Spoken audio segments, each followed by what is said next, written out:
பிள்ளைகளே, வானவில் ஏன் தோன்றிச்சு?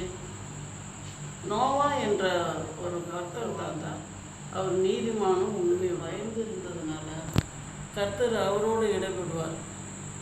அப்போ அக்கிரமம் அந்த இடத்துல நிறைய காணப்பட்டபடினால, பெரிதாக தெரிஞ்சதுனால நோவா கிட்ட அவர் பேச்சு இந்த ஜனங்களை நான் அழிக்க போகிறேன், கொப்பேர் மரத்தில் ஒரு பேழையை உண்டு பண்ணி நீயும் உன்னுடைய மனைவியும் குமாரரும் மருமகளும் அதுக்குள்ளே பிரவேசிங்க, 8 பேர் மாத்திரம் அதுக்குள்ளே போங்க. ஜனங்க கீழ்ப்படியாமையாக இருக்கிறாங்க, அதுக்குள்ளே போங்க. துஷ்ட மிருகங்களில் ஒரு ஜோடியும் நல்ல சாதுவான மிருகங்களில் 7 ஜோடியும் அதில் அடைச்சி வை, ஒவ்வொரு இதுலேயும் இனத்துலேயும் அடைச்சி வை அப்படின்னு சொல்கிறாரு.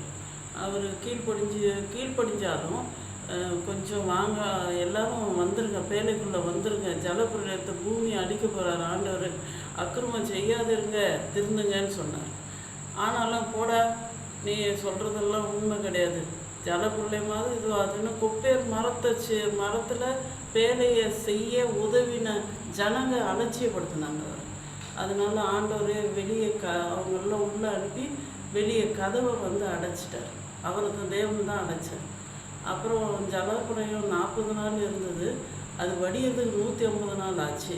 வடிஞ்சதுக்கப்புறம் நோவாவும் நோவா மனைவி பிள்ளைகள் அவர் பிள்ளைகளுடைய மனைவிகளை வெளியே அனுப்பினார்.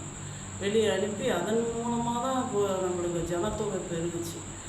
அப்போது எப்போ மழை தோன்றினாலும் அந்த வானவில் தோன்றும். வானவில் தோன்றும் போது இனி நான் ஜலப்பிரளயத்தில் ஜனங்களை அடிக்க மாட்டேன், எப்போ மழை தோன்றினாலும் இனிமேல் ஜனங்களை ஜலத்தில் அழிக்க மாட்டேன் அப்படின்னு உடன்படிக்கை பண்ணார். ஜனங்களோட உடன்படிக்கை பண்ணார். அதுதான் வானவில். வானவில் ஒவ்வொரு முறையும் தோன்றுதுன்னா மழை நேரத்தில் தோன்றும், மழை பெய்ய ஆரம்பிக்கும் போதெல்லாம் வானவில் தோன்றும். உடன்படிக்கை, கர்த்தருடைய ஜனங்களோட உடன்படிக்கை வானவில் தோன்றுச்சு. நாமத்திற்கு சோதனை.